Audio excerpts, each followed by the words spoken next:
¿Cómo están? Vamos a pasar entonces ahora al concepto de fuerza de rozamiento. Entonces vamos a estar viendo algunos gráficos, vamos a estar viendo los conceptos para poder luego aplicarlo en la resolución de los problemas. Ahora, ese es siempre nuestro objetivo primordial. Entonces nos dice la parte conceptual: el hecho de tratar de hacer que un cuerpo se deslice sobre una superficie sin conseguirlo está justificado por la aparición de una fuerza entre las superficies de contacto que impide que el movimiento se produzca, ¿verdad? Denominado fuerza de rozamiento estático. O sea, supongamos que uno quiere empujar una caja, ¿verdad? Y siempre al principio, para que ésta se mueva, hay que aplicar una fuerza mayor para que la caja comience a deslizarse, ¿verdad? Entonces, en física, esa resistencia que presenta el cuerpo al movimiento, ¿verdad?, es lo que se llama fuerza de rozamiento. En algunos materiales también se le puede conocer como fuerza de fricción. Y dice que esa fuerza se produce entre las superficies de contacto. O sea, aquí entre el piso y la caja que está queriendo empujar el señor, ¿verdad?, es donde se produce la fuerza de rozamiento, que siempre se resiste al movimiento. Eso es lo que ustedes tienen que tener en cuenta en la resolución de los ejercicios, que la fuerza de rozamiento siempre se va a resistir al movimiento. Él va a estar en sentido contrario. Este señor, por ejemplo, está empujando la caja hacia la izquierda, ¿verdad? Y entonces la fuerza de rozamiento se dice que actúa hacia la derecha, porque ella siempre va a ir en contra del movimiento.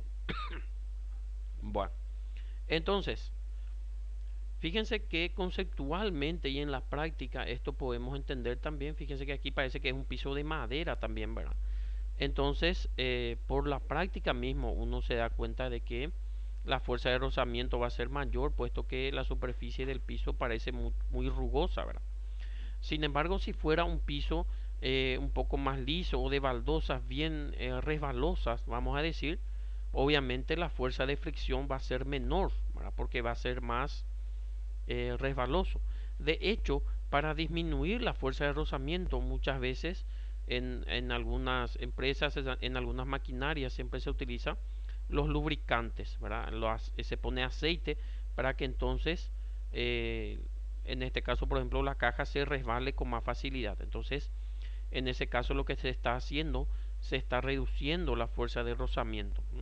Por eso siempre habla de las superficies de contacto. Depende de la superficie de contacto para que la fuerza de rozamiento sea mayor o menor. Nos continúa diciendo: cuando un cuerpo se desliza sobre otro, surge una fuerza de contacto que se opone al movimiento, denominada fuerza de rozamiento dinámico. Fíjense que acá arriba nos habló de fuerza de rozamiento estático y acá nos habla de fuerza de rozamiento dinámico. Tenemos que diferenciar bien entre ambas para poder después saber cómo aplicarlas, ¿verdad? La fuerza de rozamiento estática es la fuerza que se opone al movimiento antes de moverse. O sea, cuando vos venís, estás quieto y comenzás a empujar, entonces es la fuerza de rozamiento estática. Parece que es más difícil para mover el primer movimiento. Ahora, una vez que ya comienza a moverse, la fuerza de rozamiento baja. O sea, es más fácil ya de mover, ¿verdad? Entonces, por eso se habla de fuerza de rozamiento estática y dinámica. Y siempre la fuerza de rozamiento estática máxima, que es de lo que vamos a hablar un poquitito más adelante, va a ser mayor a la fuerza dinámica, de rozamiento dinámica, perdón. ¿Entienden? O sea que una vez que se inició el movimiento, ya baja también la resistencia del objeto al movimiento, pero siempre va a existir también por causa de la fricción entre las superficies, ¿verdad? Entonces, también vamos a estar trabajando con fuerza de rozamiento en planos inclinados, ¿verdad? Entonces, vamos a suponer este sistema. Este sistema nos está indicando que el movimiento probablemente se va a estar realizando en este sentido, ¿verdad? Claro, se debe hacer un análisis más profundo para determinar si el sistema se mueve y hacia qué lado, ¿verdad?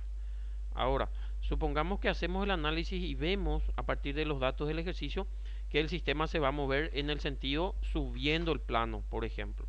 Entonces, siempre la fuerza de rozamiento se va a oponer al movimiento. Eso es lo que ustedes tienen que tener bien claro. En este caso, por ejemplo, en esta gráfica, lo que va a pasar es que el sistema se va a mover hacia abajo del plano. Por eso la fuerza de rozamiento actúa en este sentido hacia arriba, porque ella siempre lo que no quiere es moverse, ¿verdad? Ella siempre se va a oponer al movimiento. Ahora, si ustedes descubren que este sistema va a subir el plano, entonces la fuerza de rozamiento en vez de actuar hacia arriba, va a actuar hacia abajo, porque siempre se va a oponer. ¿Está bien? Entonces, ese concepto es lo que tienen que manejar bien, ¿verdad? Para poder resolver los ejercicios que vamos a hacer, ¿verdad? Fíjense que aquí tenemos un esquema que nos da el material bibliográfico, ¿verdad? Donde se tiene una caja también, se le aplica una fuerza aquí, y fíjense que la fuerza de rozamiento siempre va a estar oponiéndose al movimiento, como ya dijimos, y aparece lo que es el concepto ahí de la normal, que nosotros ya habíamos hablado un poquitito también, pero ahora vamos a profundizar, ¿verdad? Porque, ¿dónde surge esta fuerza normal? La fuerza normal es la que se opone en este caso a la fuerza de peso del objeto hacia el centro de la Tierra. Como sabemos, siempre hay una fuerza peso hacia abajo, donde peso siempre es igual a masa por gravedad. Y por el principio de acción y reacción de Newton, la tercera ley, siempre a una fuerza que él aplica hacia abajo, siempre se opone una fuerza de la misma magnitud, que en este caso es la normal. Entonces, siempre la normal, en este caso, es igual al peso, ¿verdad? Pero es la que va hacia arriba, ¿verdad? Entonces, ¿por qué el concepto de normal aquí? Porque en la fórmula de de fuerza de rozamiento va a aparecer que va a aparecer un coeficiente de rozamiento y va a aparecer la normal. O sea, fuerza de rozamiento es igual a coeficiente de rozamiento por normal, donde la normal es la fuerza que podemos ver aquí en el gráfico, que en este caso se opone a la fuerza de peso. ¿Está bien? Bueno. ¿Y qué es lo que es este coeficiente de rozamiento? Como habíamos hablado, depende del material, tanto de la caja como del piso, para que sea más fácil de deslizar o más difícil, ¿verdad? Entonces, ese coeficiente varía de acuerdo a la superficie. Por ejemplo, si la superficie es muy rugosa, ¿verdad? O es de madera, y entonces hay mucha fricción, entonces va a ser más el coeficiente de rozamiento. Ahora, si por ejemplo es como habíamos dicho una superficie más resbaladiza, ¿verdad? Entonces el coeficiente de rozamiento va a ser menor, puesto que la fuerza de rozamiento también va a disminuir. ¿Se entiende? Entonces esos conceptos de coeficiente también ustedes tienen que manejar, ¿verdad? Puesto que el coeficiente siempre va a cambiar de acuerdo a la superficie de la cual se trate, ¿verdad? Y fíjense que aquí está haciendo una diferenciación entre fuerza de rozamiento máxima y fuerza de rozamiento. Aquí es lo que se llama fuerza de rozamiento estático máximo. En física se dice, vamos a suponer uno aplica una fuerza aquí para mover de 20 newton y el cuerpo todavía no se mueve. Entonces ahí ellos dicen, bueno, la fuerza de rozamiento es 20 ahora porque 20 newton está resistiendo. Ahora aplica 30, más fuerza ya, 30 newton y todavía no se mueve. Entonces la fuerza de rozamiento ahí es 30. ¿Por qué? Porque ella siempre le está anulando nomás el movimiento. Pero va a existir un momento, vamos a suponer que la fuerza de empuje acá ya sea 50. Entonces en ese punto ya es la fuerza rozamiento máximo que puede resistir, 50 newton. Entonces si voy a aplicar 50 newton, él todavía no se mueve, pero eso es lo máximo que él está resistiendo. Ahora, si voy a aplicar un poquitito más de 50, ahí ya comienza a moverse.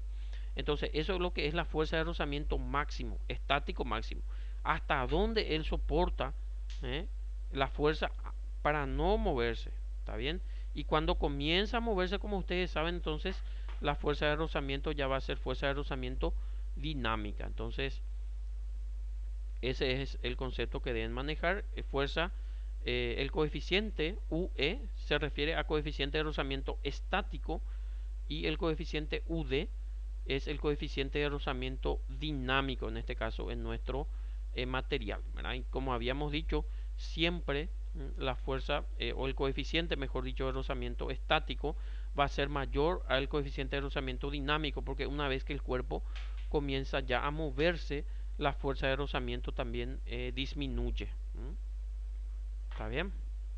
Bueno, creo que con esto está bastante bien esta introducción, digamos, para poder ya seguramente empezar a desarrollar los ejercicios.